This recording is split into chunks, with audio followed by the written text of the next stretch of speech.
Pretty good. Happy to be back. It is really nice to see you. You look clean and rested. Yeah, a few hours ago, I still had a gigantic beard. I lost all the chargers for all my face shavers somehow. Of course. Yeah, classic. Yeah, I had to use my OG hair cutter trimmer thing. I had to whack on the counter a bunch to make it start. Desperate times. Yeah, for sure. But excited to be back and excited to record with you to do a little bit of a recap on a weirdly eventful Burning Man. But let's talk about your list first. Yeah, it's great. So before we jumped on, I realized that it has been forever since I've been on the show. I feel like I haven't been on the podcast for months. I both feel like that, and it is true. We've just been so crazy busy here over the summer.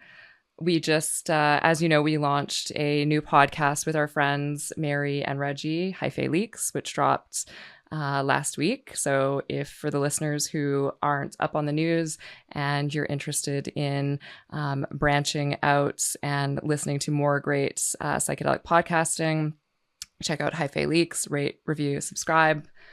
What else do we do? We recently launched our Navigators members only platform. And we've been really stoked with the reception for that. We have a lot of new members to our community who are chatting about all sorts of things over there. So if you're craving more psychedelic community, check out Navigators for sure. We've got links on our website to sign up and join the community. And we launched so many new courses. I think, how many do we have in the shop now, Joe? How many new offerings? 6? Somewhere between 5 and 7. Yeah. So we've got the Miami dates coming up in October, the November dates in Denver. Yeah. Yeah. The Jewish Informed Psychedelic Perspectives that David's leading. That's going to be awesome. Our first ever Australian class, which is great. Very exciting. We've got some really awesome leaders in Australia now that everybody should know this by now, but in case you don't, MDMA and psilocybin are prescribable there. Yay. So first in the world, made it. Yep. Yeah, maybe psilocybin was prescribable first, or previously, but MDMA, I think this is the first time it's prescribable. Huge. Which is lovely. Yeah, it's huge. Yeah. And we've got one more too, psychedelic science, neuroscience demystified with Melanie and Manesh. Yeah, those two are stellar. I somehow missed them at Burning Man, but I love those two. Yeah. Yeah. Really excited. Power couple. Power duo. Yeah. Duo. Yeah, indeed.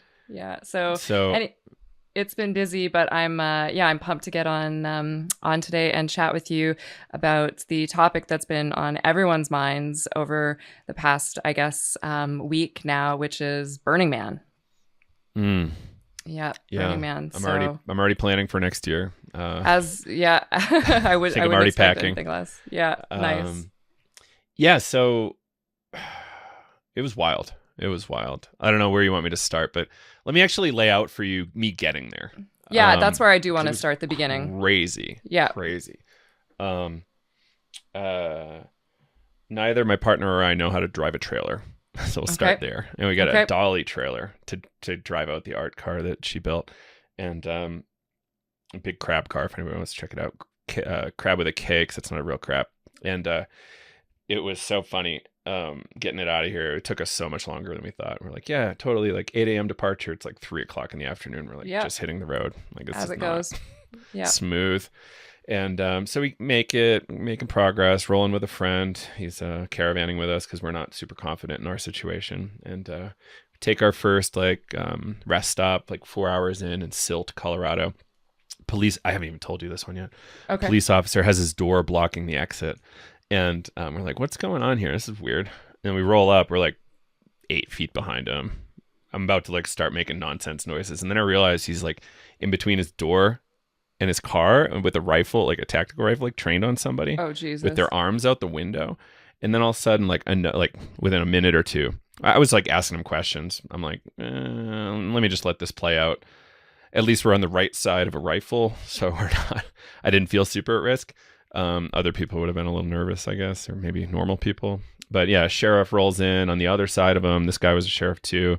And then a local cop rolls up right behind this guy on our right. And then another sheriff's behind us.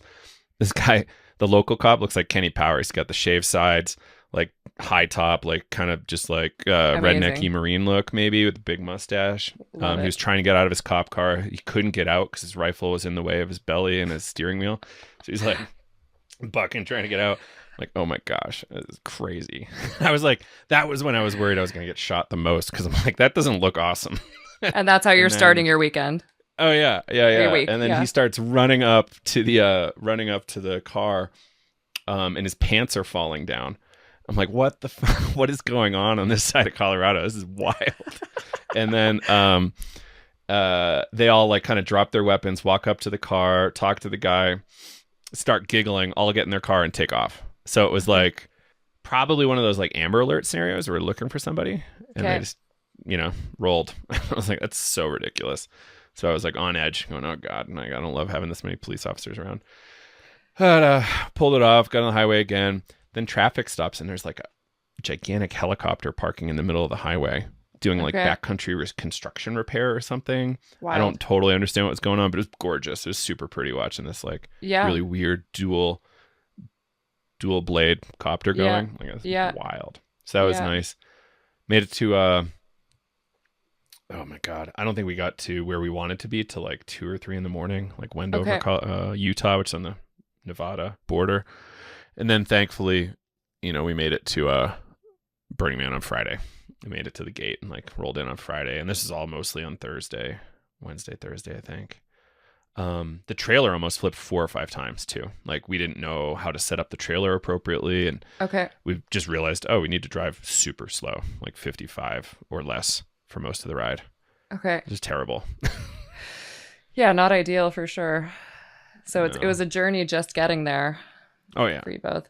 And you breezed over Krab Car, and I think we need to rewind it just a little bit and talk about the Krab Car that was built predominantly by your partner Allie, who I need to say is the one person I would choose over my own partner and anyone else on the planet if I was stuck on a desert island to be with, because I think she can do anything. So just tell everyone a little bit about the Krab Car that Allie built and how incredible it is. I'll try to do it quick. Last year for the burn, we bought like a $3,000 minivan just to be like a camper minivan for the burn. 2 weeks before we were rolling out, mechanic checks out the underside and notices a gigantic portion of the frame is missing. He's like, if you hit a pothole of any size on the highway, you're dead. I'm like, what do we do? Nice. So we're like losing our minds, ready to go to the burn, which seems like a regular theme. Everybody's losing their shit before they go. Sure. So we scooped another minivan. It was like a really, it was a rushed build out. It still worked for us. It was okay. But the other one would have been so much better. We would have slept so much better, cooler, all that. Yeah. But we're like, blood boiling. What do we do? Do you sue this guy? Do you report him to the state? Like, what if a poor family bought this and they all died because of him being an asshole? Sure. Stuff like that was going through our minds. So eventually something popped and go, oh, we already have this thing. We fell in love with art cars that year too at Burning Man. We're like, that's so amazing to be able to build like the mutant vehicle that you can drive around and like transport people and you are the art.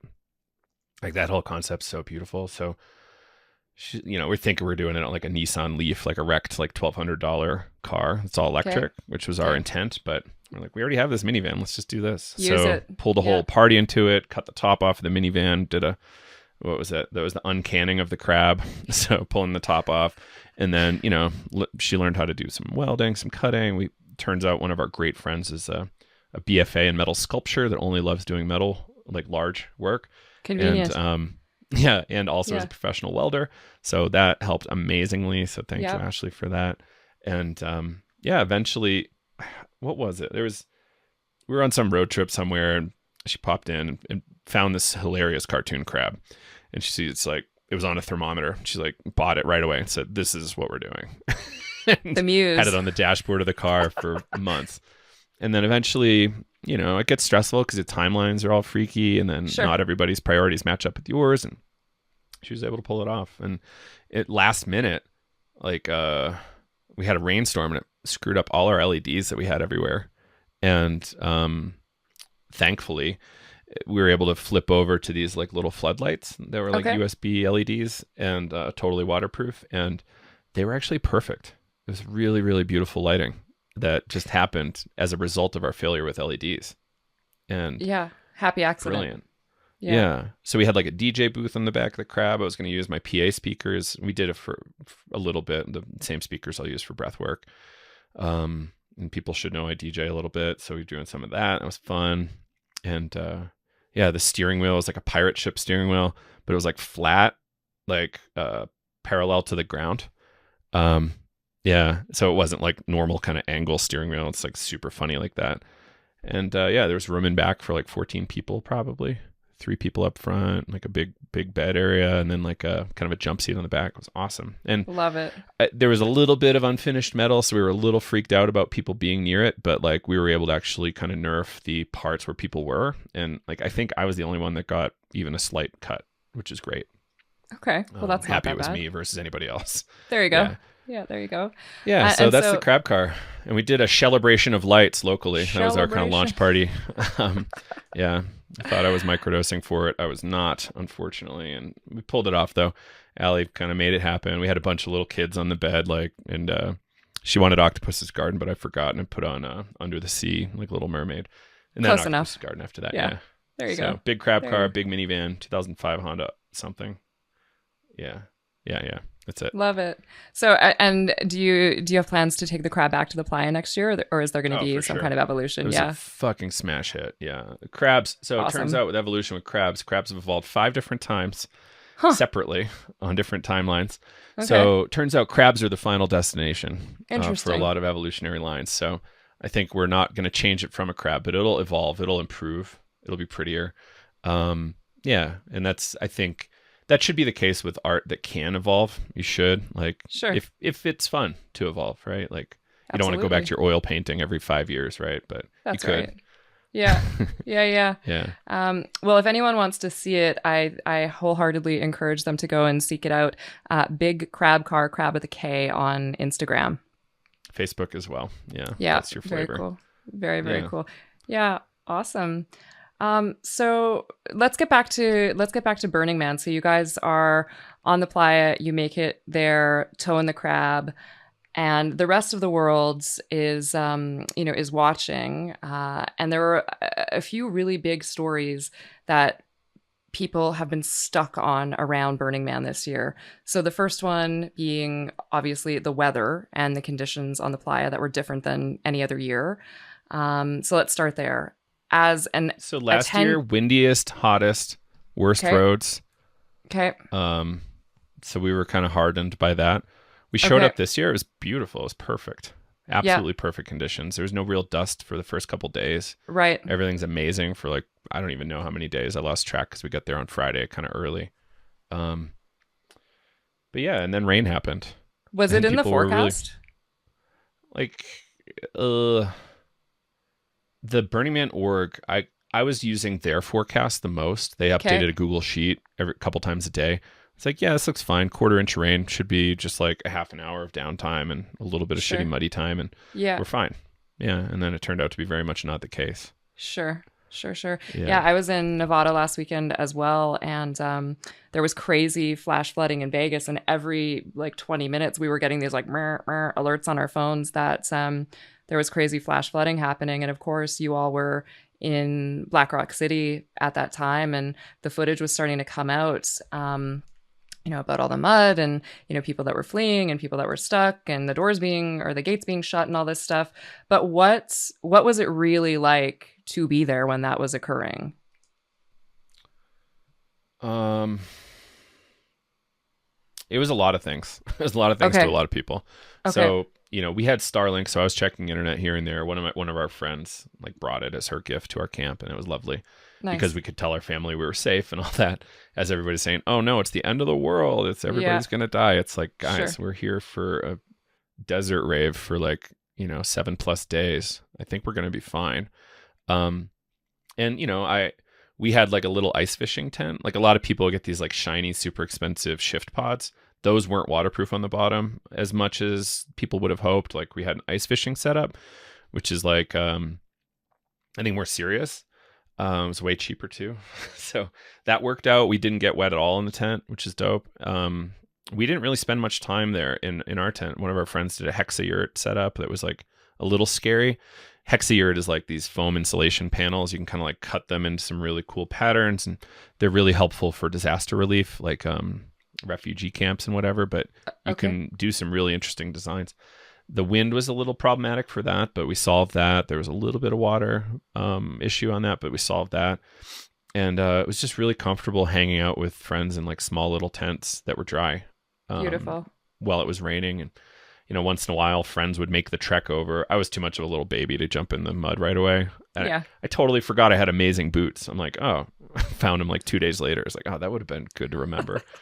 So I was wearing those for the rest of the week. And it was pretty good. And, it was nice. And then it just kept going. And I'm like, this is getting a little dire. And I'm like, at what point does this turn into like a Mad Max scenario? Sure. That was running through my mind. But I'm also like, there's so much abundance there, so much extra that people Yes. bring Yeah. as gifts, as like, maybe I have a lot of friends over for dinner and I'm just cooking for everybody else the whole time, right? So Yeah. people plan. Like we had 15 gallons extra water at the end. We had probably at least 12 gallons of gasoline extra, and probably 5 days food extra as we were leaving. Okay. So we were pretty prepared. Then there's the counterpoint, right? Like people fly in from wherever to Reno, Nevada, scoop up a bunch of garbage at Walmart and drive Yeah. out, Right. take the bus out, and what's their water scenario? What's their food scenario?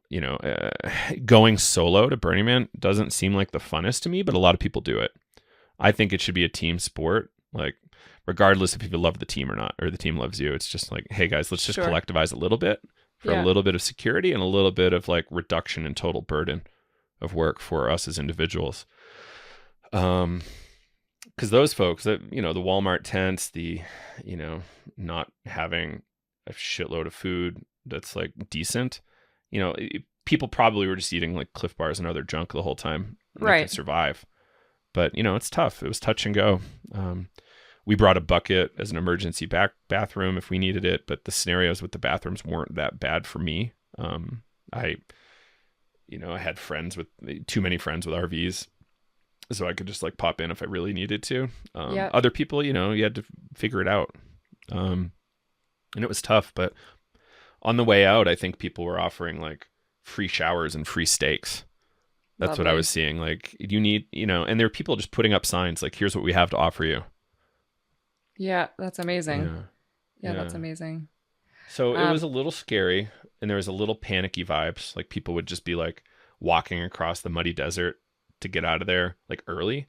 Sure. I think that like that panic feel from other people was the thing that made me uncomfortable. Got it. So I don't like to be around people who are panicking, really. Of course. Right? Like I think most people probably don't. Yeah. And I'm seeing people just go 30, 40 miles an hour across this muddy desert. I'm like, that's a little whack, but Seems I guess dangerous. cool. Yeah. Yeah, also a little dangerous, but it was away from where people are. Got it. So at least they had that going for them. Yeah. Because you could kind of see the escape highway. Yeah. But like overall, like we did some neighborhood like block party dance parties. We were just giving away stuff, and like we had some amazing DJs. I think I at one point did a 5.5 hour DJ set from my phone Yeah. through these like Yeah. gigantic sound systems, and people were over the moon about it. So it's about like, how do we fight that panic with positive, welcoming, generous vibes when Sure. we can? Yeah. And Absolutely. that's how we did it. Yeah. And I know it was really hard for some people, but I've actually not seen anybody that I know that went that didn't have the most amazing time at Burning Man. Like Yeah. it was better for me this year than last year in a lot of ways. Yeah, I have to say, like, I've seen, I was seeing the media that was coming out over the weekend, which was, very apocalyptic. And then in the week since the event, I've seen a lot of really beautiful content coming out from people saying, this is what Burning Man is really like. Don't believe the media, et cetera, and seeing like a lot of smiling faces and dancing. And there's something that I've found too that's like, over the years that's really, there's something really like unifying about crises. People come together and form community and find ways to get through and help each other out. And it feels like there was a lot of that going on at Burning Man that probably added something to the festival that hasn't existed in previous years, and maybe made the experience that much better for folks who stuck it out. Like, it's novel adversity. Like, Yeah, yeah. adversity is the norm there. Like, it's gonna be hard. Yeah, yeah. Shit's gonna go wrong for you. You're Yeah. gonna have like some really serious emotional shit here and there come up. Like, that's kind of part of it. And Yeah. yeah, if it wasn't hard, it wouldn't be Burning Man. Yeah, Um, indeed. yeah, and like, it might go perfect for you, but that just puts you in a position where you can help more people. Sure. Yeah, Yeah, sure. hopefully that's what you're doing. Yeah. That Guardian article you linked me to, and they're just Yeah. like, yeah, it's all just like super wealthy folks with $1 million RVs and huge orgies. It's like, I didn't see any of these $1 million RVs. I didn't see a single public sex act of any kind, and Boo. I don't know what they had a very different experience than me. Yeah. I still had a fucking amazing time. Yeah. Well, it's interesting. Like, there was a lot of, inflammatory media that was circulating over the weekends, while people were still at the event. And one of the craziest things that I saw was that TikTok with screenshots from someone's cell phone saying that FEMA officials were there in hazmat suits, and that there was an Ebola outbreak, and that people were getting really sick, and that there was a fence that was being put up. And it really felt at the time to me, and maybe it's because I'm a person who just pays attention to media a little bit more closely than perhaps the average person, but it really felt like one of those things that was just like trolling bullshit. But it also Could have felt also like just been a prank by some Burning Man people too. yeah, Like, yeah. they love to do pranks. But it went viral. Like, it did go viral, and there were articles, and it had been shared a ton. And Whoa. yeah, and so like, I'm certainly not an infectious disease specialist, but a quick fact check to like the CDC can show that Ebola hasn't bridged the boundaries of Africa for a very, very long time. And plenty of journalists as well, including like the AP, have debunked that story in the last week. So I want to know, like, was it a rumor on the playa? Were people afraid of getting sick? Was the Ebola thing like present on the playa? Not from like, Ebola. Like, people were going like, Ebola? Really? Yeah. And like, thankfully, I'm with some really fucking smart people. They're like, yeah, there's no chance it's Ebola. It could be something disgusting like a cholera, or like, I don't know what would be available, but like, when sanitation services break down a little bit, Sure. there could have been something like that going on. But I didn't hear about anybody getting sick in that way. Yeah. So Yeah. like, the sanitation services did have a big drop for a little while, but they were able to get it back online super quickly. I was really impressed with the org. They got their Wi-Fi up for all sorts of people right away, like pretty much within a handful of hours of the lockdown, don't move around or whatever. It's like, Wi-Fi is available over here if you need to go get in touch with your people and let them know you're fine. Yeah. Like, I think communication is one of the best solutions to like panic and crises, right? Like, you can at least let people know where you're at, and you can try to make plans if you need to. The best solution in most crises. Clear communication for sure. How do you, and speaking of which, like, how do you think the organizers handled the weather event? How do you think it was handled, and how do you think the response was executed? Do you think it was done well? As well as they could. Yeah. Okay. As well as they could. Like, I think they did a really good job. And, at first, our read on what they were telling us was like, nobody can leave, nobody can come in. Okay. And I'm like, as soon as you like lock people in, like, that's when you can kind of get a little bit of panic and a response that we don't want. So eventually what I heard, like, an hour or two later, is they're like, yeah, they're just letting people go. If people want to go, great. Okay. But that also caused a lot of problems. Like, the roads got super thrashed. A lot of people needed to get towed. Like, you probably saw the image of like the Jeep up to its hood in mud. But that's because they were trying to take normal roads, right? Like, if you took a novel path and didn't stop and went the right speed, like, you're probably going to be fine. But it wasn't without risk. And I saw some really crazy stuff from people, but the org did great, in my opinion. Okay. I think they were able to issue water. if you ran out of water for whatever reason, which is crazy to be running out of water that early. um, yeah, and then I don't know what they did with food, but there's just so much surplus food there that people were getting fed just fine. Lovely. Yeah, as far as I could tell. One of my friends was at a really big camp near where there's a gas station, and they were experiencing a bunch of theft, and that felt a little scary.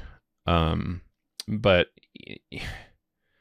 yeah, it seems to me like the massive thefts were going after the larger camps and infrastructure versus like stealing from smaller camps and infrastructure, which doesn't make it right, but it felt slightly more Robin Hoody, but like, not necessarily in a great way. Yeah, I don't know why I'm surprised to hear that there's like theft that goes on at Burning Man at all. I always have this like utopian idea about, it and everyone who attends it's in like my mind. 80% utopian. Yeah. Yeah, but there's an element that comes. It's like there's a lot of theft. Like that's their jam. And like, how do you block them? You can't block the influencers. You can't block like celebrities and billionaires. You can't block the thieves. And there's a lot to be stolen there. Yeah, and it's a city and a society that's set up temporarily, and they're the same sorts of structures and like archetypes everywhere. We actually were participated in one of the only arrests at Burning Man.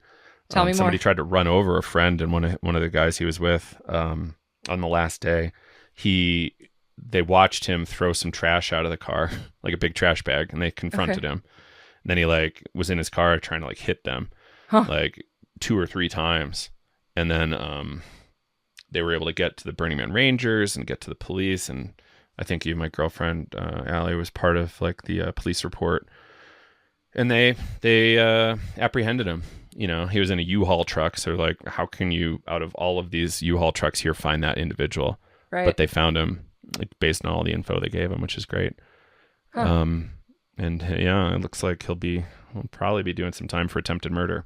Wow. Yeah, Crazy. Yeah. Pretty wild. Lots of stories. And that was after everybody left. There's like barely anybody left. The man had already burned. It was like 6 hours before the temple burned, maybe. People get frayed. People don't know how to handle this kind of stress, and they just lose their shit. Of course. I've been pushing my limits for a while. I do okay, but I still have limits. Yeah. But I'm not trying to run anybody over. Thank God. You guys were in it for the long haul, right? You went like early before most people showed up. I don't even know when I got out of there. Yeah. It was like 6:30 p.m. the day after the man burn is when we left. And we showed up Friday before Burning Man was open. So we did like 11 or 12 days or something like that, which is great. I fucking loved it. I want to go for more next year. Excellent. Less lines, less stress, less panic. Sure. Yeah. And just like a relaxed pace. Yeah. I got returned to my camp like a stray cat 9:30 in the morning after the man burn. Adorable. And Allie's there like doing all the work. I'm like, oh my God. Help. Yeah, it was great. Well, that's like a good segue into the other big story that people are talking about this year. And it gets talked about every year, but it's the story around the environment and the debate around Burning Man's environmental impact. And I've been thinking about it and reading about it. We've been talking about it a little bit. And there seems to be this like narrative that's being shaped despite the festival's core value around environmental protection. And, there's this one side that's saying that it's Burning Man's sheer existence is really harmful to the environment in which it operates. And so aren't humans generally. Yeah, indeed. And you just mentioned that the article that was written by Michelle Look about the climate activists who set up the blockade on that main road into the playa on Friday, which was that her article in The Guardian? It is. Yep. Oh, good for her. Cool. Yep. I didn't realize that.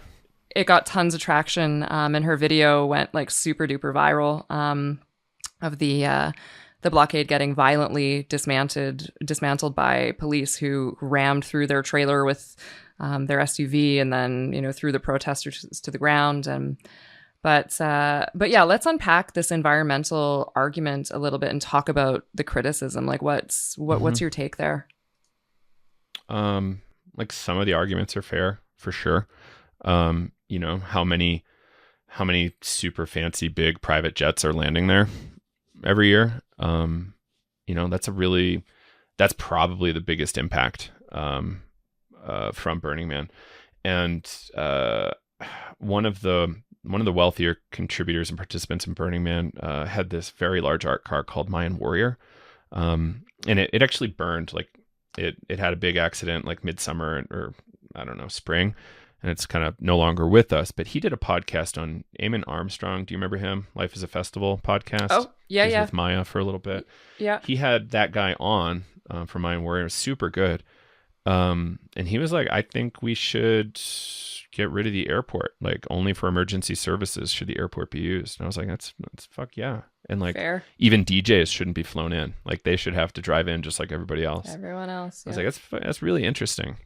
I don't have any influence, and I don't know that I have a super opinion there, but like I think less private jets are better coming into Burning Man, because Burning Man has a very large campaign right now called Doing It Wrong. So if you email doingitwrong@burningman.org, you can actually rat out camps that are all just like gazillionaires flying in, getting pampered the whole time. You roll into your RV, you've got 3 models ready to go, you got all your clothes, everything. It's like, what the fuck is that? It's certainly not Burning Man. Yeah. It's against all the principles, and I think they took action against over 70 camps last year after implementing that. Wow. So there is action happening on that front, but it's not exclusively about flying in. It's about much more than that. I forget that. Yeah, there's so much you could say about it. So, how do you talk about climate? Like what I love about this is that people are talking about climate. Sure. People for so long. I remember freaking out from 2003 to 2009 that NPR barely talked about climate change. I would call it National Petroleum Radio. I would be like, you guys are just like absolutely a nightmare to me, because you have the opinion of the left in your hands, and you could curate that to be radically environmental, and you're not. Sure.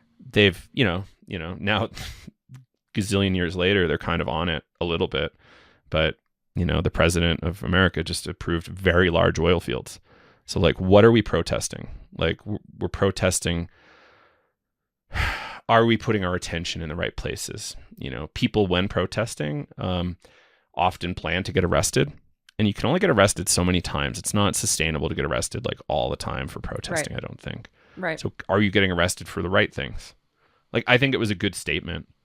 Yeah. But, internally at Burning Man, people are more and more thinking, how can I do more composting? How can I recycle better? How can I get solar in here, as opposed to like running gasoline generators for whatever purposes? Like we had a little bit of air conditioning last year in our minivan, but like this year we didn't have air conditioning. It was fine. Yeah. There's so many ways to think about this and think about climate, and think about the daily commute in and out of New York City or Atlanta or Los Angeles, and then you're like, why do I care about 80,000 people in the desert when LA 4 days happens every single day, or Mumbai, right? Or like any single manufacturing plant in China or India. Like it's not a pretty scene out there. But we're going to like put the microscope on us to turn up the heat. Perhaps it was skillful and tactful, but I don't know. But like we barely talked about it when we were there. I got in before that happened. What I heard more so than the climate protest was that a cop got shot, and I have no idea if it was true. I have no idea if it was true. So, you can't really tell what's true when you're in there. Yeah. What's actually happened on the outside in the default world. Yeah. So, I don't know, where am I missing, or what am I missing here about the eco angle? And the environmentalism comes from leave no trace. It's the leave no trace principle. Sure. And that means everything you bring in, you should bring out. It's kind of true, it's kind of not true. People use porta potties, right? People can get their RVs serviced or whatever. You could buy ice, right? Yeah. But like, what do you do with that? And do people actually pack out their gray water? People try. Some people don't try. They should. Because the less we leave there, the more likely it is that the Bureau of Land Management will allow Burning Man to do it again. Like they have a whole protocol for assessing how much trash was left behind. And there's some folks from Turkey that flew in and slept next to some of my friends, and they didn't have anything. They brought shit tons of glitter, which is very forbidden. You don't want to do that. I spent like 45 minutes after not sleeping on that final day cleaning up glitter, like sweating my face off, and just like, because they all pieced out. So people do Burning Man in so many different ways. Some people will not even lift, their iPhone to look up like what are the principles. Other people try their hardest. Yeah. Yeah, and it's impossible with that many people to get everyone to be playing from the same playbook. Right. You right. know? But you should try. That's why it's For like sure. a collegial thing. Like, oh, hey, I just noticed you dropped something. You should pick that up because of the leave no trace principle. Or like, let's actually just chat for a minute and like get interactive and talk about environment and why you're here. And there's a lot there. We had all the intent of doing solar this year. I just couldn't figure out the wiring in addition to the Krab Car. Krab Car was priority, and we'll probably have a bunch of solar next year. Yeah, like you don't really use that much power. Like, there's not all that much going on. Well, you've got 50 weeks to figure it out. All right. Yeah. yeah. But what did I miss on the on that debate side, the environmental side? I think that you covered it fairly well and answered the questions that I had. We did have some questions come in from our community around a couple of topics that are less discussed that I would love to go over with you a little bit. Cool, let's do it. Yeah. So I saw a comment on social from someone who's a member of the Pyramid Lake Paiute tribe. I'm probably pronouncing that wrong, and apologies for that. But he said that the road to access the event is on his reservation. And so he said, and I'm quoting, I wish I could count how many times I've been invited to Burning Man. I wish I could articulate how insulting it is to be invited to my own homelands by white people. I wish I could express how twisted it is that an Indigenous person would have to seek permission from an organization that doesn't just exploit our land and culturally appropriate Native peoples. So is this something that the Burning Man community is talking about? Is he talking about the United States government and the Bureau of Land Management that own the land, or like the Burning Man org that has to petition the federal government to throw an event? Yeah, I'm not. I would get a little snarky, but I'm also like appreciative, right? Like, yeah, like totally. We're here, colonize the shit out of you guys. It's not a great scene for Native peoples, especially when we're using ancestral lands. Totally, like it's a really fucked up scene. Yeah. Who's your issue with, and who is most like the fact that Native American groups aren't actually autonomous. They still have to answer to different groups inside the federal government. It drives me fucking crazy. Yeah. Federal, like they can't grow cannabis still. Yep. On reservations, insane to me. We've got the same thing up here in Canada. Yeah, it's horrible. There's been people working on it. I know some attorneys working on the issue. They're Indigenous themselves, and of course it feels insulting. Like this is my ancestral land. But hey, it would be amazing if you came to Burning Man and come check it out. Like totally. But like, how do you expect a white bread Americans to understand that with nuance? Like I agree that you should expect it, but if you go and then put a little bit of like actuality behind it, like people are pretty fucking ignorant. Indeed. Up and down, and mass culture has made them so. Mass media has made them so, and how do you address it? You keep trying to get loud. Yeah. Like I would love to have people like this person on the show to talk about it at length. And that's an invite if this person listens. Let's see if we can get him. And then there's also diverse opinions inside Native groups. Like there's not one answer. Sure. Like every single tribal group could have 10 different answers inside, maybe more. Right? It's not a monoculture. It's a really diverse thing.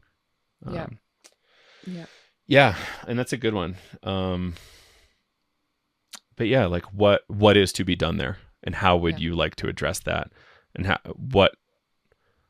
would love for suggestions from that individual, and my suggestions, like keep getting loud, like maybe have signs on the side of the road, like trying to educate these 80,000 people driving in every year. Both ways, indeed. Right? Like there's ways to do education. And the federal government is clearly not doing a great job on that, and they have no incentive to. Certainly not. Yeah. Yeah. Well, The hopefully incentive is to keep it quiet so it doesn't get in the way of industry. That's right. And I have one other further follow-up Sure. about the environmental thing. So Yeah. if Burning Man stops happening, there's plenty of people lined up to do fracking right there. Huh. And it's not a clean situation. Yeah. It's terrifying. So, yeah, as if we need more fossil fuels to help kill us all. So, yeah, how do we appropriately contextualize and understand these long, crazy narratives? Like, I was trying to show some friends some YouTubes the other day about Burning Man, and all I saw was like the horrible news campaign against Burning Man. And I think I was talking to you maybe about it before. Like I've noticed like a systematic campaign in the media to cut down like the cool factor of Burning Man. Yes. Yep. Like, and that's been going on for at least a year. Yep. If not longer. And I'm okay with that. Like, not everybody needs to come to Burning Man. Like, I would actually love it if it was way smaller. But I don't know that will happen. Right? Like, it could happen next year because it's 2 hard years in a row. But yeah. What is to be done and what can be done? I think those are the things. And like, what do you actually want? Like, start with what you want, and then how do you get there? And then like, what's the most pragmatic, reasonable way to get there? Yeah, well, hopefully we'll hear from the person who made that comment, and I hope that people who, and if you are listening to this and you have further comments about even criticisms about the way that the festival is handled, about anything that's being discussed here, like, engage with us. We'd love to chat more about it, and yeah, I think there's plenty more to unpack here, far more than we'll be able to go through in an hour for sure. Yeah. And hard conversations like that one, especially, like I would love to engage in those more. Yeah. And air them on the show. Like, I don't want to hide that. Yeah, absolutely. There's a good conversation on Twitter right now with Andrew Gallimore and Matthew Johnson from Hopkins about the lack of uniformity of practice in ayahuasca traditions across the Amazon. Okay. And like, what if not all places had Icaros? Does that break your heart to find out that not all tribes have Icaros? Yeah. Or to find out that not all First Nation people are violence free and have kind of like high murder rates? And like, there's some wild stuff in that thread, and it's worth addressing. And I saw some like people trying to go hard at Andrew Gallimore because he put some controversial stuff up, and the one point was like, what about the Icaros? I thought everybody had Icaros. Is that not true? It's like, the Amazon's very big. It's very diverse. Indeed. Like, it's not the case that everybody has the same practices. And to suppose so is like super ignorant.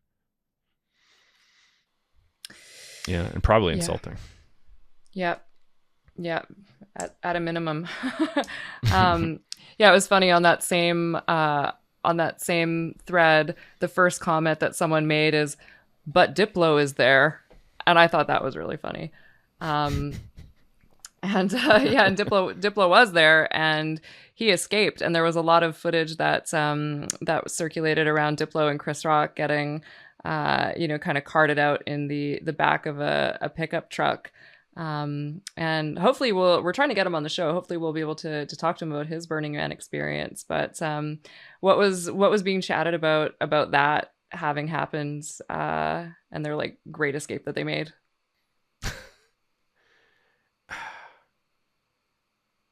It's so funny. It's like, it wasn't really that far of a walk for them to get out. Yeah, right. Like 5 or 6 miles. Yeah, something like that. That's what I read. And it's like, and then you got in a truck and you're like, okay, like, was 6 miles really that hard, dude? Like, everybody's making it sound like the biggest ordeal ever.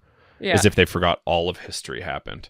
Sure. It's like, you had to leave fucking Pleasure Paradise to go perform for some people. Yeah. And you had to walk 6 miles. Like, I don't know if I told you this yet, or we didn't say it on the show, but I was a mime at one point, gigantic cartoon hands for a wedding. When the groom started crying, I was doing the hand gestures, like crying. Like, naturally. Like, oh, poor Diplo. I'm like, yeah, like, he had to go because he had a scheduled event, and he left early because he didn't want to, let his fans down who were booked all their tickets for that. That's fair. Same thing for Chris Rock too. I'm like, cool. If Yeah. you guys had to leave, great. You left. Perfect. Awesome. Yeah. And what I didn't, you watched the video of them talking about it, right? In the back of the truck? Yeah. Yeah. Yeah. I'm like, the way they talked about it just made it seem like it was like they were fleeing some sort of like zombie infection Right. thing. And I'm like, guys, it wasn't that bad. Like, it was bad for some people and it was amazing for plenty of other people. Yeah. Yeah. So we talked about it a little bit. Like, some people were all emotional that they left, like fucking crybabies. And I'm just like, let them do what they want to do. Like, that's kind of the thing here at Burning Man. Burn how you want to burn. If you need to leave early, fine. Yeah. Yeah. Yeah. And it was more just like gossip. Okay. It was more just like, oh, that was the only bit of like TMZ we had. Oh, yeah. Yeah. Yeah. I'm like, whatever. Cool. Fine. And that was actually the first thing I saw was like the TMZ article. I'm like, oh, okay. This actually might make the news worldwide. Fascinating. Yeah, it did. Yeah. Which actually made the experience really interesting to know that all the world's eyes were on us. So it made us want to like show up better. Yeah. Do a better job. Yeah. Yeah, and certainly like we were thinking about you. We've got some other friends that were there as well. A lot of folks were asking, hoping that you and Allie were okay. And like, how many people had reached out to you who wouldn't ordinarily reach out to you about your Burning Man experience? Good amount, at least 20 so far, which is really interesting. So of course, can't shut my mouth about it when I'm going into it. So everybody's like keyed up and knows. And yeah, it was nice. It was cool to have them reach out. But I'm also like, I love that you're reaching out, but like, what are you gonna do? Like, can you actually help me in any way? Not really. Yeah. Like you sent me that funny video of the Molly bro. I love him. Black Rock City. We only brought enough drugs for 7 days, not 10. Yeah. Please urgently send us Molly. Yeah. We're going to wake up. If a million people watch this and everybody donates $1, we'd have like $1 million. Literally $1 million. Yeah. It was super funny. But I'm like, there's some truth to the drug shortage, but it's like not that severe because everybody's at the end of the week, it's just a blowout anyway. Like, I don't want to take anything home. People don't want to like travel with stuff, which is really smart. Right. And just give it away. Like, go. Yeah. Yeah, it's not the safest from the harm reduction perspective, but it's also, it's hard to see that stuff just get thrown out. That's right. And so just like to end on a high, I'd love it if we could just chat about the community and like the joys of attending Burning Man, because I think, that's really the whole point. Nobody goes to Burning Man to have a bad time. And again, I've been seeing this week a lot of like really joyful content about the festival. So I'd love to hear about some of like the joy that you experienced there and some of the joy that you observed. It's like almost any interaction you have can be funny. Like, you can key up anything to be a hilarious, goofy situation, which is so fun. Like, you can't really do that when you go to the post office or like go to buy food or something. You could try. You could try. Sometimes it goes okay. We try anyway out here. Yeah. We aim to try. And then, sharing the crab and just seeing how much people loved it. Like, that was amazing. Like, crab, obviously astrology, like Cancer, right? I'm a pretty hard Scorpio, and people are like, I'm a Cancer. It really just speaks to me. And I was like, oh, that's cool. And they're like, you're Cancer too? I was like, no, I'm a Scorpio. It's a trap, or it's bait. And they just started dying laughing, and that was great. And just being able to like provide comfort and like transport for people, and just seeing the diversity of humanity's interests. It's amazing. And like weird stuff that people are into, like, so cool. Like, great. You love that weird thing? Go all in. Amazing. And like, that's the stuff you don't see in public in like the default world. It's like, you're not putting your weird kinks or like whatever you're into just on a badge of honor. But like out there, it's like, it's the thing. Like, this is what I'm into. Whatever it is. It could be weird electronic music, synthesizers, weird stuff at the Orgy Dome, which I stay away from. But if you want to be there, cool. Not my speed. It's good fodder for jokes, though, of course. Um, and yeah, it's just so nice. And like being held by a small community in your camp, like if you Yeah. find luckily a group of people that are just amazing to be with, like my camp, like Yeah. it's just shocking and beautiful to be held and loved in that way and Yeah. accepted in that way. And for a week and a half or however long it is, it's Yeah. it's life shattering, life changing, and so good. That was probably one of the biggest joys. And then just expanding your circles of friends after that's your baseline, and then you're like meet all their friends, and it just like balloons out to all these amazing new networks and connections. And it's like I was reflecting a little bit on my somewhat aversion to um, being with too many colleagues out there. Okay. I certainly have an aversion to it. So I'm like, I don't know how many people in my camp know what I do. Like it could be a bunch of them have no clue. Interesting. And, yeah, and I don't love like talking about it all that much, out there, because I'm like, okay, I'm on vacation. I don't want to be like Mr. Drug Education Indeed. Encyclopedia while I'm trying to do Burning Man. I'll do a little bit, but that's not what I want to do the whole time. Didn't you get a chance I didn't even go try to see Rick or Alex Gray or anybody like that. Okay. Kind of on purpose, which feels weird, but it's just I haven't figured out how I want to relate to that out there yet. Yeah. I was just going to ask, didn't you have a chance to intervene and help some folks that were going through difficult psychedelic experiences? Mm-hmm. Yeah. So this gentleman was having a hard time at a Polo and Pan show, which is awesome, by the way. Polo and Pan, everybody check them out. And jumped on the crab, told me he was having a really hard time. One of our crew is a therapist. The other one, another guy was a massage therapist. And I was like, hey guys, like, I haven't slept for 48 hours. Like, I could handle this, but I would really prefer not to. Yeah. And they were like all in right away. Yeah. And so I jumped on it, and I was able to get the crab out of there. It was like cars and bikes everywhere, so it was like kind of a sketchy scenario just leaving. Sure. But we made it happen. We had a good team support, like 4 people, kind of just making sure nobody got hurt as we were backing out. And then I took them 10, 15 minutes out, de-escalated nicely, and eventually brought him home. And he was in our camp too, so it was kind of easy for me because I could go to bed right after that too. Yeah. But it was really good. I actually was very impressed with how rapidly it de-escalated for him. Okay. Which was great.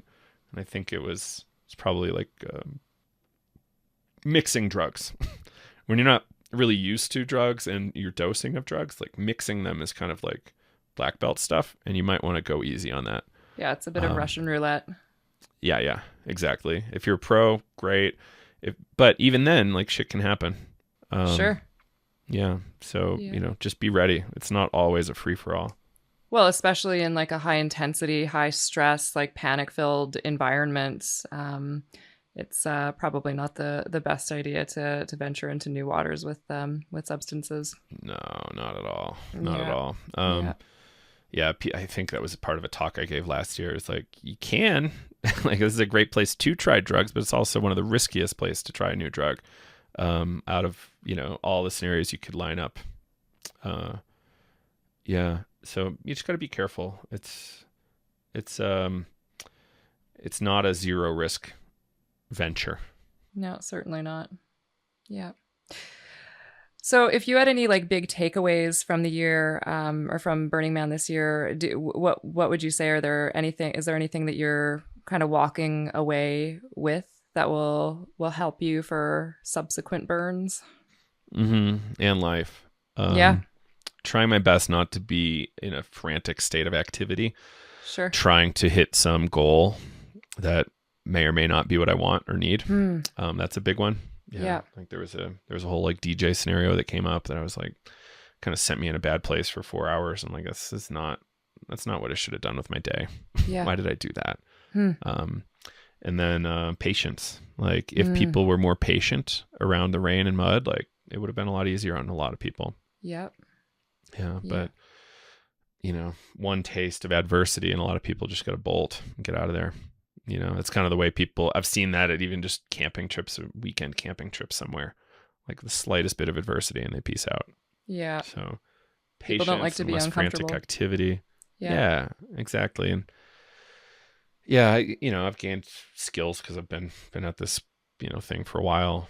Like, sitting with your emotions and not necessarily trying to label them as they're coming up, just like Mm-hmm. feeling them come Mm-hmm. through. Like that's a big deal for people out there.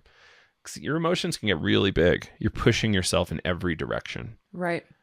and stuff is going to come up as a result of that. Yeah.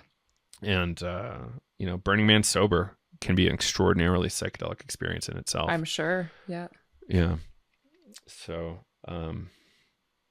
yeah. And it's a very ephemeral place. Okay. So, like, latching on and valuing the ephemeral nature of the thing and saying, like, this is only going to be a few more days. Like, I love the shit out of this thing so hard. I'm going to try to love it and be with it as much as I can. Yeah. And that could be like an installation, that could be the whole thing, or people that you don't get to see more than once a year. It could be so many things to so many people. And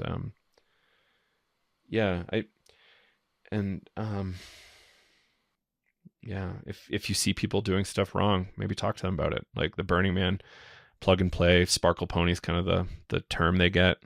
They roll in, they take 10 showers a day, AC for 12 hours a day, and photo shoots a couple times a day. Like that's their jam. It's like cool, but like maybe this isn't the right place for you, because you're not really following the principles. You're not really interacting in a way that would nourish you and everybody else. Reading the principles is like a really good exercise. It's like, it's been important to me, the principles of Burning Man, for at least 15 years, if not longer. So read that stuff, learn about it. There's a lot there, and there's a lot there that can really help serve culture as a whole, because culture as a whole is obviously a trash hole right now, and Indeed. we need to really improve things, and we can learn from other cultures and other places. We can. Yeah, absolutely. Excellent. Well, I feel like we've covered a lot, and I feel like we're in a good place to wrap it up. Thanks for jumping on the mic with me, Joe. I don't think we've ever done this before, actually. We talk a lot, but I don't think we've ever recorded before together. So this was really pretty nice. weird, and I think you're right. Yeah. We Wow. got to do it more. Thank you. Yeah, totally. Let's do it. Okay, great. All right. Well, thanks for listening, Victoria. everyone. Okay, thanks, Joe. Bye.